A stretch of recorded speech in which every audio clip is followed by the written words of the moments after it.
Amma ba, yang kami muliakan Ibu pimpinan sidang, Bapak Ibu anggota parlemen, Komisi 10 yang kami muliakan, sahabat-sahabat kami, teman-teman kami seperjuangan yang punya komitmen bersama untuk memuliakan dan mengangkat harkat martabat Bapak Ibu guru kita yang sudah lama mengabdi, yang sudah tidak diragukan lagi pengabdiannya. Saya Gusti Suryan, Direktur Advokasi dan Regulasi Pengurus Pusat Ikatan Guru, mewakili Ketua Umum ingin menyampaikan pandangan-pandangan dan temuan-temuan kita di lapangan. Tadi kita sudah mendengarkan apa yang sudah disampaikan oleh teman kita, sahabat kita, senior kita dari Persatuan Guru Republik Indonesia. Betul sekali disampaikan. Kita tidak bisa memungkiri bahwa hampir lebih dari 50% negeri ini didominasi oleh kawan-kawan kita yang honor, dan ini hal yang sangat riskan sekali, dan ini sudah lama kan. Artinya harapan kita bagaimana komitmen kita ke depan, termasuk pemerintah yang mulia, para anggota dewan kita sudah menyampaikan pandangan-pandangan tadi, komitmen kita, komitmen anggota parlemen kita terkait bagaimana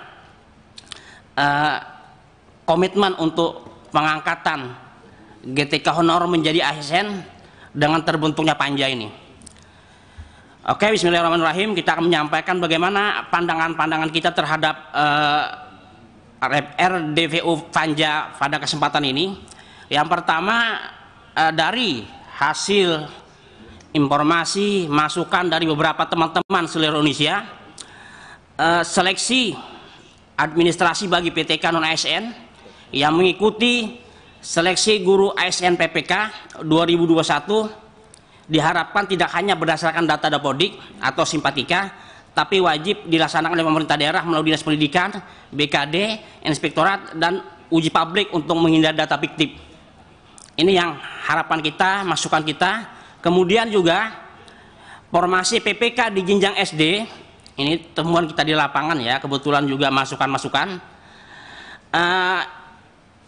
Formasi PPK di jenjang SD, yaitu guru kelas banyak yang bermasalah, karena formasi yang disampaikan itu hanya PGSD dan PGMI. Seharusnya menggunakan linearitas ijazah sesuai dengan Permendikbud nomor 46 tahun 2016.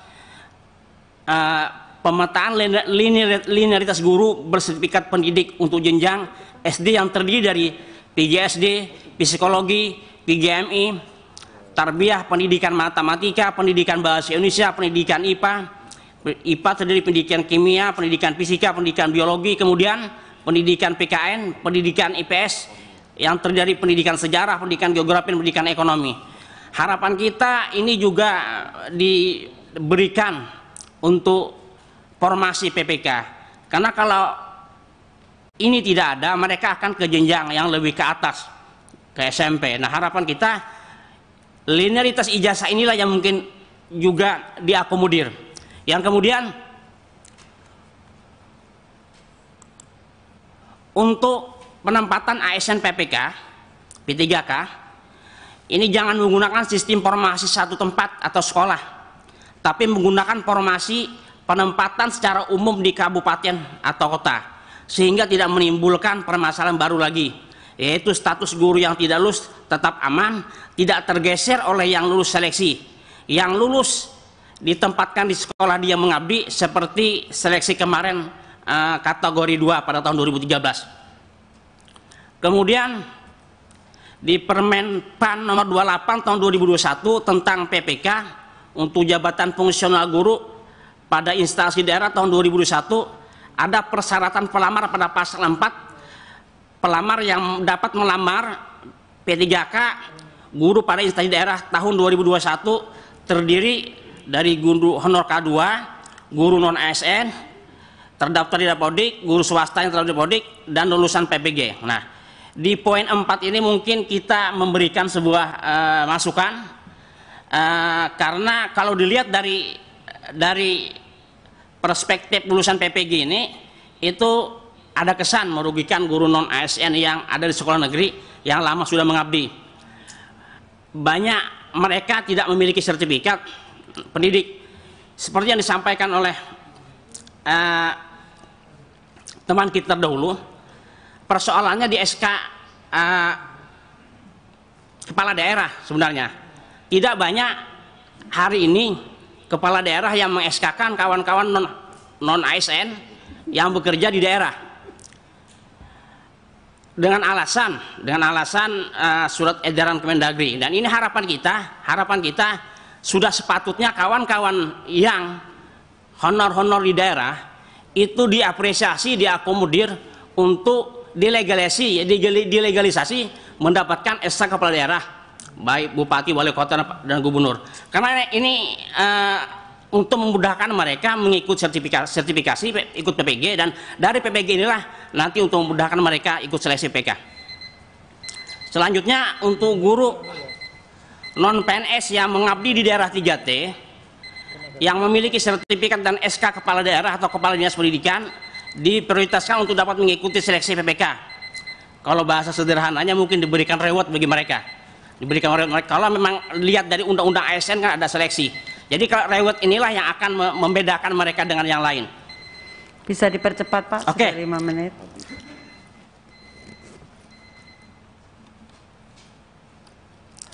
Kemudian juga untuk ada persoalan di daerah tidak dibayarnya tunjangan guru bagi guru non ASN sekolah negeri yang memiliki sertifikat pendidik oleh Kemendikbud, karena tidak diusulkan oleh Dinas Pendidikan Kabupaten Kota dengan tidak berani menerbitkan SK pengangkatan, padahal sudah diatur oleh Peraturan Sekjen Kemendikbud nomor 6 tahun 2020 tentang petunjuk teknis pengelolaan penyaluran tunjangan profesi dan tunjangan khusus bagi guru bukan pegawai negeri sipil. Nah, ini ada persoalan juga di daerah. Harapan kita juga ini menjadi hal yang bisa diakomodir nanti untuk ditindaklanjuti, karena pada prinsipnya mereka sudah mempunyai hak sesuai dengan undang-undang guru dan dosen. Kemudian juga untuk menyelesaikan persoalan GTK non PNS, maka kami juga dari Ikatan Guru Indonesia merekomendasikan pemerintah untuk segera merevisi Undang-Undang nomor 5 tahun 2014 tentang ASN. Bagaimana teknisnya? Yang jelas kita berharap seperti yang disampaikan tadi, kawan-kawan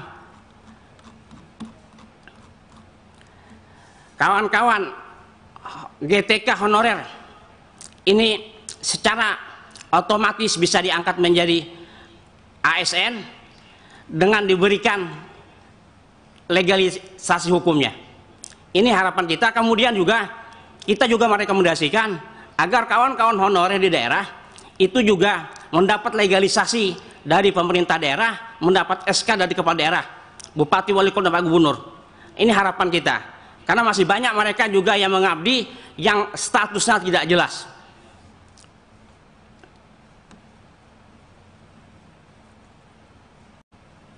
Oke, demikian mungkin yang bisa kami sampaikan. Kalam. Assalamualaikum warahmatullahi wabarakatuh. Waalaikumsalam warahmatullahi wabarakatuh. Selamat datang Pak Fikri. Terima kasih menemani saya di depan. Terima kasih Pak Gusti Suryan. Selanjutnya kami berikan kesempatan kepada Ikatan Sarjana Pendidikan Seluruh Indonesia. Pak Ketuanya hadir virtual ya. Hadir bersama kita adalah Profesor Dr. Cecep Darmawan, SPD, SIP, SHM, HMSI. Banyak sekali gelarnya Pak. Saya jadi malu. Pengurus Bidang Hukum dan Advokasi PP ISPI. Silakan Prof. Ya, bismillahirrahmanirrahim. Assalamualaikum warahmatullahi wabarakatuh. Alhamdulillah, terima kasih pimpinan dan anggota Komisi 10 yang kami hormati. Pertama, izinkan kami mengucapkan permohonan maaf Ketua kami Profesor Sunaryo yang kebetulan Duta Besar Uzbekistan tidak bisa hadir secara fisik dan menugaskan kami untuk menyampaikan paparannya. Kami didampingi juga oleh Bapak Sekjen, Profesor Ahman, ada di ruang di atas itu. Ya, ini pokok-pokok pikiran kami. Sesungguhnya apa yang sudah dilontarkan oleh teman-teman terdahulu tidak jauh berbeda dengan kami. Namun ada beberapa penekanan. Pertama, persoalan GTK honorer itu adalah ketidakjelasan status GTK honorer. Ya, disebut PNS belum, disebut ASN juga P3K belum, ya, disebut guru tanda kutip juga menurut Undang-Undang Sisdiknas juga belum terpenuhi, ya, umumnya karena belum PPG. Jadi ini betapa status guru honorer itu semacam dilema, ya, digantung gitu. Yang kedua, jaminan kesejahteraan. Seperti diketahui, ya, soal gaji kecil, ngajar banyak juga honornya segitu-gitu juga, ya. Kemudian bagi mereka yang belum ikut PPPK sebaiknya dilindungi, ya. Nah, ini kaitan dengan perlindungan hukumnya. Tadi sudah saya katakan karena mereka belum ada kejelasan status sehingga sulit dalam perlindungan hukumnya, ya. Jadi pimpinan ini memang harus menjadi PR besar bagi kita. Tetapi dari persoalan ini yang paling penting mungkin, ya, yang saya pikirkan ini pemerintah belum sepenuhnya memiliki grand design pengembangan guru. Saya pikir Komisi 10 amat peduli, ya. Nah, bagaimana coba membuat grand design, ya, soal guru ini, baik dari sisi pemetaan, jumlah, kebutuhan dan segala macam, sehingga tidak seperti sekarang. Sekarang itu darurat guru ASN. Ini akibat kebijakan masa lalu tentu, ya. Nah, yang berikutnya jaminan kepastian jenjang karir. Sudah kesejahteraannya sulit, statusnya juga lemah, pelindungan hukum juga tidak jelas. Ya, ini juga soal karirnya. Guru honorer itu tidak ada kepastiannya. Kemudian kualitas kompetensinya. Ya, umumnya tadi sudah dibahas oleh teman-teman, umumnya yang diadakan diklat, dijadikan anggota peserta gitu, ya, kegiatan-kegiatan pemberdayaan guru itu mereka yang sudah ada status ASN. Sementara guru honorer jarang sekali dilibatkan. Dan di lapangan terjadi disparitas sebaran guru honorer ini. Ada yang menumpuk, ada yang tidak, ada yang di daerah juga daerah perbatasan misalnya, pedalaman, ya. Nah, yang berikutnya persoalan pokok juga adalah kewenangan rekrutmen honorer ini.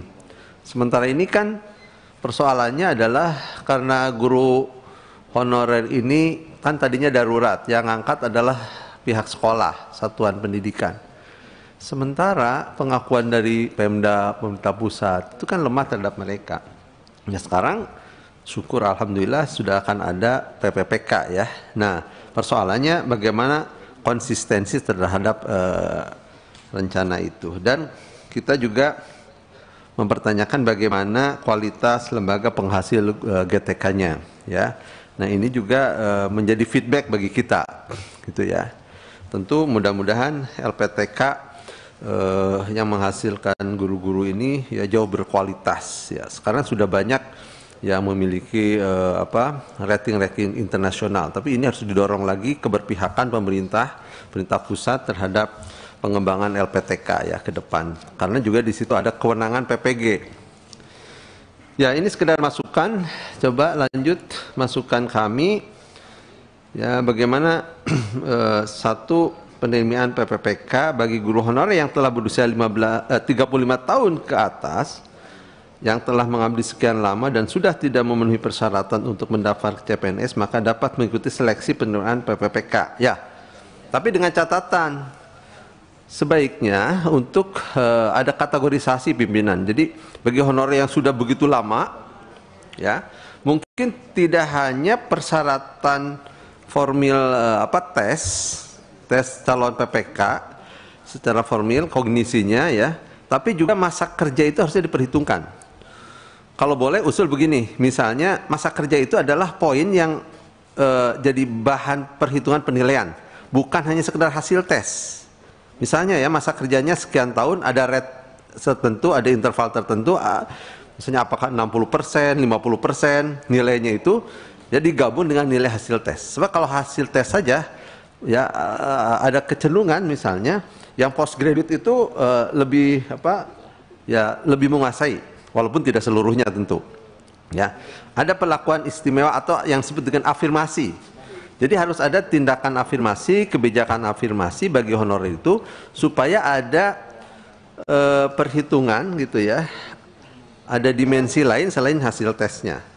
Kemudian bagi mereka yang memenuhi persyaratan tentu mengikuti CPNS.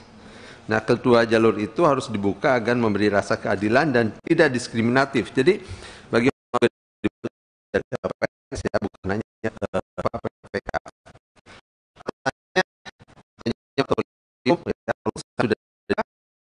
Adanya diskriminasi terhadap profesi guru honorer dibanding profesi lain, adanya kekosongan kebutuhan guru honorer yang mendesak sehingga sekolah seringkali melakukan rekrutmen guru honorer ini, pengangkatan guru honorer tidak satu pintu ya, bermacam-macam. Nah, harapannya dibuka dua jalur, PNS dan PPPK, kemudian ada pemerataan sebaran dan pemerataan jumlah guru honorer di seluruh wilayah Indonesia. Adanya pengangkatan guru honorer menjadi ASN diharapkan dapat meningkatkan kualitas dan kompetensi yang dimiliki guru honorer, dapat memberikan jaminan kepastian hukum, jenjang karir, perlindungan hukum, dan dapat meningkatkan kesejahteraan. Nah, ada lampiran beberapa basis data bisa dipelajari bagaimana ini soal sebaran wilayahnya, ya masih ada disparitas itu. Mudah-mudahan tidak lebih dari 5 menit pimpinan. Sekali lagi yang kami tekankan, kalau nanti tes, coba bikin dua kategorisasi, masa kerja adalah bagian yang harus diperhitungkan. Jadi tes misalnya apakah 40% atau 50%, kemudian masa kerja itu lebih bagus misalnya 40 atau 60%-nya. Ya, itu mungkin poin yang kami usulkan dari ISPI. Terima kasih atas segala perhatiannya, mudah-mudahan berkenan. Kami serahkan kepada Ibu Pimpinan. Assalamualaikum warahmatullahi wabarakatuh. Waalaikumsalam warahmatullahi wabarakatuh. Alhamdulillah. Matur nuwun, Prof. Jadi memang dibahas berulang-ulang dan berkali-kali karena ini merupakan juga usulan dari berbagai pihak, termasuk dari para organisasi guru, bahwa supaya masa pengabdian, masa kerja atau usia itu menjadi salah satu ya pertimbangan. Kita sudah mengusulkan di dalam RDP tanggal berapa ini ya? 24 Maret. Penambahan nilai kompetensi teknis 500 dari total poin yang ada. Tapi sampai hari ini masih tarik menarik lah. Sudah ada kesepakatan mereka hanya akan memberikan kalau tidak salah 250 ya Prof ya. Tapi kita tetap terus mengejar. Tidak hanya yang masa pengabdiannya lebih lama, tetapi juga guru-guru di daerah 3T. Karena tidak banyak yang mau ini ke 3T ini, ke daerah 3T. Saya kira itu Prof, terima kasih masukannya dan supportnya. Selanjutnya kami berikan kesempatan kepada Forum Guru Independen Indonesia atau FGII. Ibu Ketua tidak hadir, hari ini diwakili oleh DPD FGII Jakarta. Bapak ini ya, Bapak Halimson Redis. Mas Ding, masih muda. Silakan. Terima kasih Bu. Yang terhormat pimpinan yang kami hormati. Kami sangat berterima kasih sekali bahwa pagi ini FGII diundang untuk memaparkan permasalahan tentang guru honorer. Seperti halnya teman-teman sudah sampaikan bahwa hari ini kita mengalami krisis guru. Kalau guru honorer yang berjumlah lebih dari 50% seluruh Indonesia, baik itu yang terdapat di dalam Dapodik maupun Simpatika, maka kita akan kehilangan guru. Nah, karenanya Mas, pangapunten, guru ini suaranya adalah, kecil. ya, sudah jelas. Ya, dideketin. Ya. Iya, silakan. Oleh karenanya, dengan keberadaan guru honorer yang sangat besar, yang menjadi permasalahan dari tahun ke tahun tidak pernah selesai, kami sangat mengharapkan bahwa kebijakan P3K ini harus ditinjau kembali. Kenapa? Karena kalau kita melihat dari beberapa yang kami perhatikan dalam kajian kami, bahwa beberapa pasal daripada Undang-Undang PP tentang ASN yang berkaitan dengan P3K ini masih banyak bertentangan dengan produk undang-undang lain. Sebagai contoh misalkan, pada pasal 99 kami menyoroti bahwa P3K itu diangkat secara otomatis menjadi calon PNS. Dan ayat ke-9 dapat diberhentikan jika penilaian kinerjanya di bawah target yang disampaikan, yang disepakati. Nah, kami bandingkan dengan Undang-Undang 13 tahun 2003 tentang ketenagakerjaan yang menjadi rujukan baik itu guru swasta juga, mungkin semua buruh juga, yaitu pada pasal 59 ayat 4, perjanjian kerja yang mengatur tentang perjanjian kerja dalam waktu tertentu paling lama 2 tahun dan dapat diperpanjang 1 tahun. Kemudian ayat 5 dan 6 mengatur mekanisme yang ingin memperpanjang jangka waktu kerja, maka ayat 7 mengatakan demi hukum menjadi perjanjian kerja tidak tertentu. Artinya dalam Undang-Undang Ketenagakerjaan ini sudah menjamin seorang pekerja akan diangkat secara otomatis menjadi karyawan tetap jika diperkerjakan di tahun kedua. Nah, sementara di undang-undang tentang ASN di sini, seorang P3K tidak bisa otomatis diangkat menjadi ASN. Nah, ini agak berbeda dengan di swasta. Kena lebih ekstrim negara daripada swasta gitu loh. Seharusnya negara itu lebih mengakomodir problematik dari sini. Jadi guru, apalagi kita berbicara tentang guru, bukan sebagai karyawan. Kalau kita berbicara P3K kembali, P3K ini adalah guru swasta di pemerintahan. Nah, artinya dengan diangkat menjadi guru P3K, berarti kasarnya guru P3K ini adalah guru kontrak. Iya kan? Karena dikontrak hanya 5 tahun dan tidak ada jaminan untuk bisa menjadi ASN. Nah, ini yang menjadi problematik. Nah, karenanya kami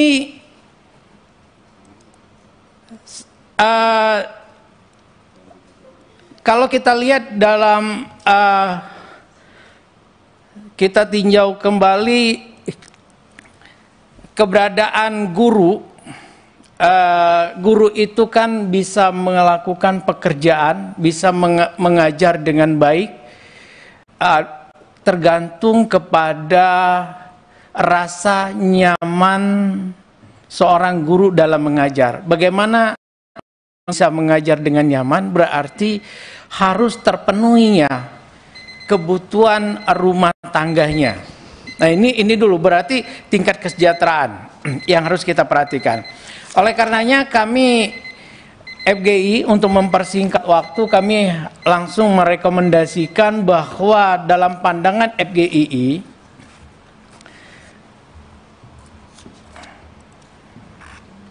silakan.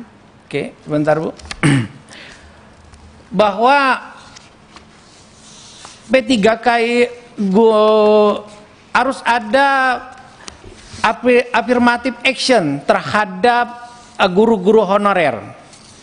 Kenapa?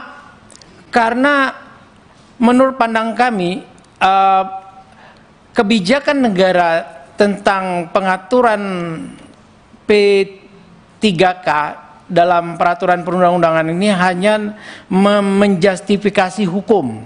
Untuk itu, untuk menuntaskan permasalahan guru honorer akibat ketidakseriusan pemerintah mengelola pendidikan, perlu sekali bahwa keberadaan mereka itu diakomodir, langsung ditetapkan menjadi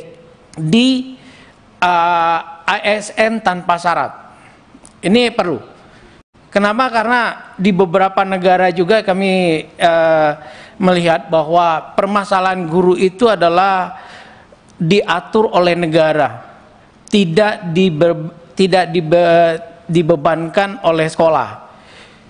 Sekolah selalu berusaha menutupi kekurangan guru untuk melaksanakan kegiatan KBM-nya dengan merekrut guru-guru. Dan ini pemerintah sudah terlalu lama lepas tangan. Karenanya perlu sekali adanya affirmative action terhadap guru-guru honorer. Nah, rekomendasi kami yang pertama adalah semua guru honorer yang terdapat di Dapodik dan Simpatika Kemenak demi menciptakan keadilan bagi semua rakyat Indonesia, maka khususnya yang berusia di atas 35 tahun menjadi prioritas utama dalam pengangkatan dan penempatan sebagai P3K atau ASN tanpa syarat. Kemudian, sebagaimana amanah Undang-Undang Dasar 45, maka setiap warga negara dapat turut aktif dalam sistem pemerintahan negara dan punya kesempatan sama untuk mengembangkan dan mengembangkan diri mencapai tingkat kesejahteraan yang mengangkat derajat sosial ekonomi guru untuk kesempatan untuk menjadi pegawai negeri sipil dengan tidak boleh ditutup untuk semua guru honorer dan guru honorer sebagai prioritas utama tanpa syarat. Untuk menjamin terselenggaranya proses KBM di sekolah dan di setiap daerah perlu dilakukan rekrutmen guru dengan ikatan dinas. Selanjutnya ditetapkan menjadi ASN yang bertugas di wilayah pengabdian masing-masing. Kemudian anggaran pendidikan yang berjumlah 508 triliun dapat dimanfaatkan secara efektif dan efisien dengan sasaran dan afirmatif yang dialokasikan untuk pengangkatan guru honorer sebagai PNS, karena pengangkatan guru honorer sebagai guru negara merupakan kewajiban negara yang tidak terbantahkan. Untuk membantu dan mensejahterakan guru-guru di pedesaan dan di daerah 3T perlu mendapat perhatian dari pemerintah desa dengan menggunakan dana desa untuk alokasi peningkatan kesejahteraan guru-guru di pedesaan dan di daerah 3T. Kemudian, guru-guru yang memiliki NUPTK dan sertifikat pendidik yang diangkat oleh SK pemerintah, kepala dan seterusnya, untuk didahulukan diangkat menjadi guru PNS di tempat sekarang mereka mengajar, karena keberadaan guru-guru di sekolah tersebut sesuai dengan Undang-Undang Ketenagakerjaan, Undang-Undang Nomor 13 Tahun 2003 dan Undang-Undang Sisdisnak. Guru-guru honorer yang memiliki masa kerja lebih dari 2 tahun untuk segera diterbitkan dihapuskan segera NUPTK-nya dan dipertimbangkan diangkat menjadi guru PNS di tempat sekarang mereka mengajar dan diikutkan proses sertifikasi pendidik. Kemudian memberikan penghargaan dengan merupakan peningkatan kesejahteraan guru dan keluarga sebagaimana ketentuan yang termaktub dalam Undang-Undang Guru dan Dosen secara adil dan sama tanpa membedakan status pengangkatan guru. Rekomendasi terakhir kami adalah untuk mengurangi kesenjangan penghasilan dan pemerataan guru secara nasional, memohon eksekutif dan legislatif segera untuk menggagas penerbitan standarisasi penghasilan guru secara nasional. Demikianlah rekomendasi dan hasil dari kajian kami sudah kami sampaikan kepada Dewan selengkapnya dalam bentuk hard copy dan soft copy. Terima kasih Bu, selamat siang. Terima kasih Mas Halim Sonredis. Ya. Selanjutnya kami berikan kesempatan kepada Forum Guru Tunanetra Akses. Harusnya rekomendasi ya tadi. Bapak Eman Suleman SPD. Dipersilakan Pak.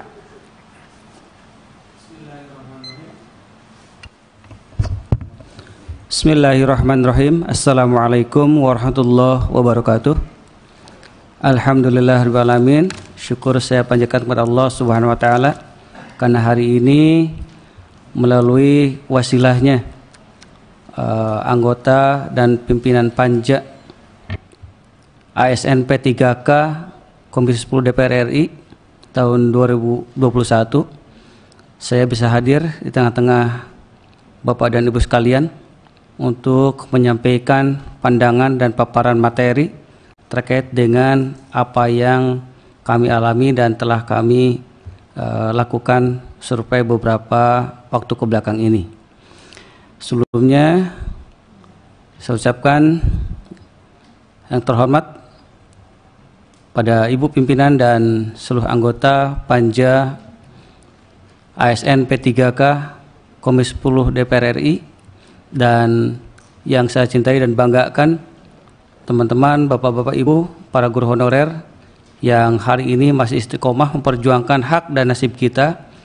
Mudah-mudahan pada kesempatan kali ini harapan kita didengar dan direalisasikan oleh pemerintah. Bapak Ibu yang saya muliakan, bahwa hari ini saya mewakili Forum Guru Tunanetra Akses, artinya dalam hal kiprah dalam profesi guru ini tidak saja mereka yang memiliki kesempurnaan dalam fisik, tetapi kami pun disabilitas netra akan berupaya semaksimal mungkin untuk mampu berkiprah dan juga terus berupaya untuk bagaimana mendekati tingkat kesempurnaan seperti apa yang dilakukan oleh Bapak dan Ibu yang memiliki kesempurnaan dalam arti fisik.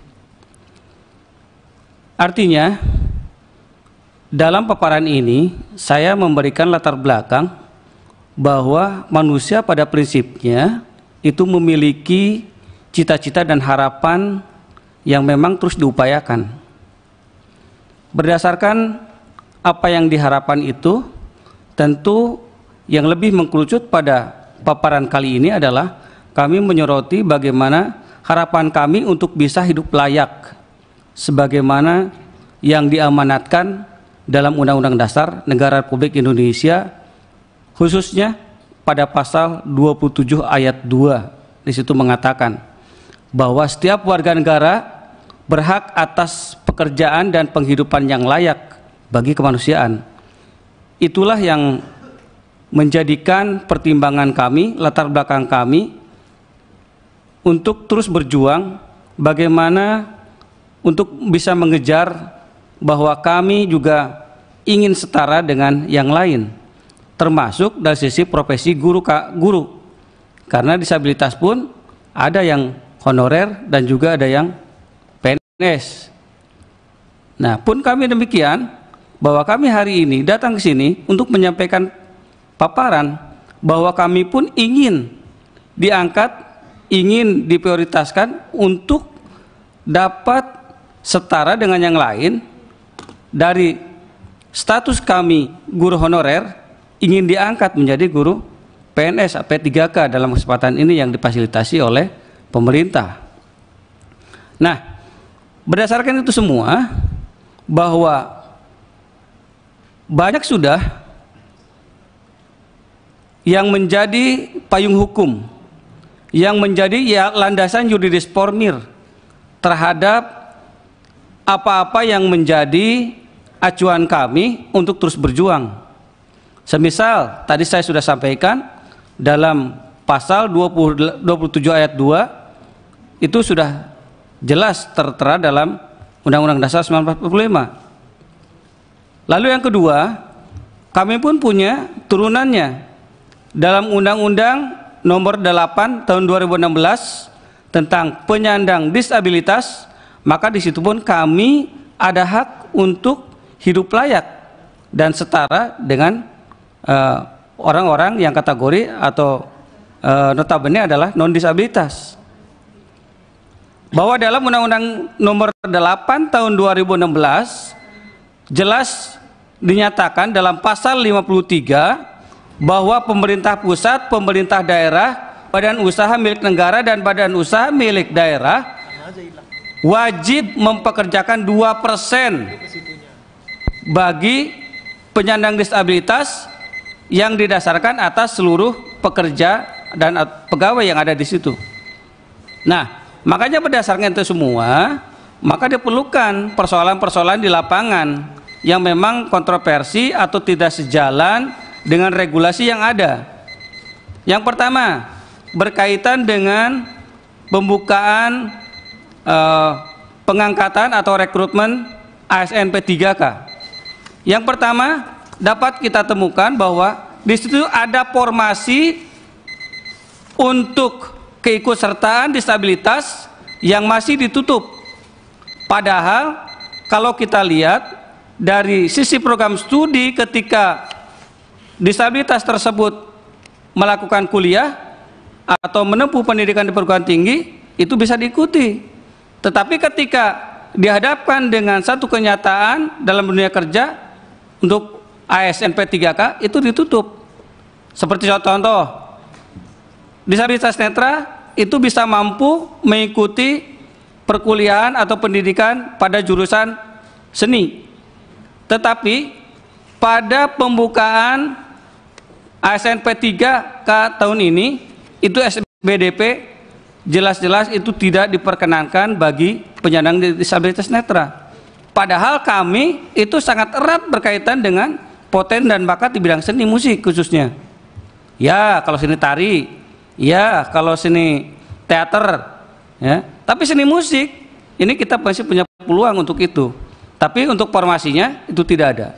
Itu yang pertama. Yang kedua, lagi-lagi kami mendesak pada pemerintah untuk merealisasikan 2% tenaga kerja itu diprioritaskan kepada penyandang disabilitas. Ini berdasarkan data dan fakta, jumlah ASN yang ada di Indonesia itu sekitar 4 juta. Tetapi bagi penyandang disabilitas itu belum masuk pada tataran 2% dari 4 juta. Karenanya kami terus mendorong pemerintah untuk dapat merealisasikan Undang-Undang Nomor 8 Tahun 2016 terutama pada pasal 53 ayat 1 dan 2.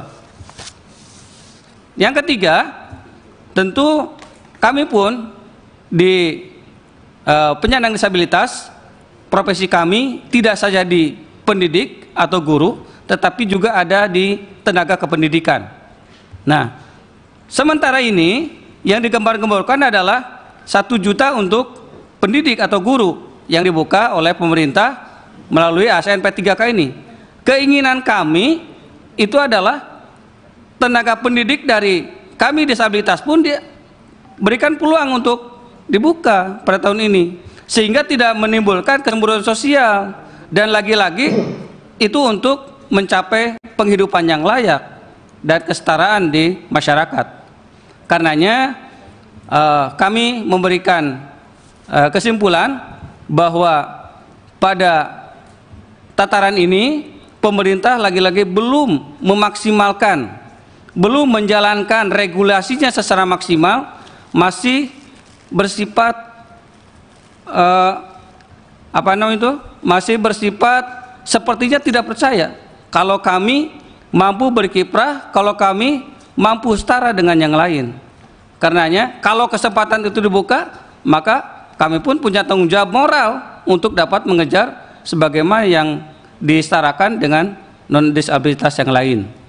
Nah, kemudian karenanya kami memberikan saran yang pertama kepada legislatif DPR, mari kita atau diharapkan Bapak dan Ibu yang duduk di Senayan ini tolong bisa memantau, tolong bisa mendorong pemerintah untuk menjalankan regulasi 2% untuk kami penyandang disabilitas, termasuk pada pengangkatan ASN P3K pada tahun ini. Yang kedua, kepada pemerintah lagi-lagi tolong untuk bisa merealisasikan 2%. 2% saja. Kita tidak lebih dari itu kok. 2% maksudnya tidak mampu negara sebesar ini. Bisa dipercepat, Pak? Iya, untuk bisa mengangkat. Ya. Yang ketiga, kami juga mendorong pada pemerintah melalui BKN dalam menempatkan formasi, tolong bisa berkoordinasi terlebih dahulu dengan atau melibatkan organisasi disabilitas, khususnya organisasi disabilitas ketunanetraan, yang dalam hal ini adalah salah satunya Forum Guru Tunanetra Akses, sehingga formasi yang dikeluarkan itu benar-benar tepat sasaran sesuai dengan kebutuhan disabilitas. Yang terakhir, tentu saja kami mendorong dan menyarankan kepada pemerintah untuk mensetarakan, untuk menjadikan pengangkatan ASN disabilitas dengan memprioritaskan disabilitas yang sudah mengabdi di sekolah umum ataupun di SLB yang lebih dari 3 tahun atau 5 tahun atau bahkan 10 tahun ke atas, itu bisa langsung diangkat ASN P3 secara otomatis. Itu barangkali Bu yang ingin saya sampaikan pada kesempatan pagi hari ini. Semoga Allah SWT meridhoi kita dan memberikan berkah kepada kita semua, serta mudah-mudahan aspirasi kami dari disabilitas netra khususnya dan disabilitas secara umum ini dapat didengar dan dikabulkan serta direalisasikan oleh pemerintah Republik Indonesia. Terima kasih. Assalamualaikum warahmatullahi wabarakatuh. Waalaikumsalam warahmatullahi wabarakatuh. Jadi khusus untuk Forum Guru Tunanetra Akses tadi waktunya 10 menit.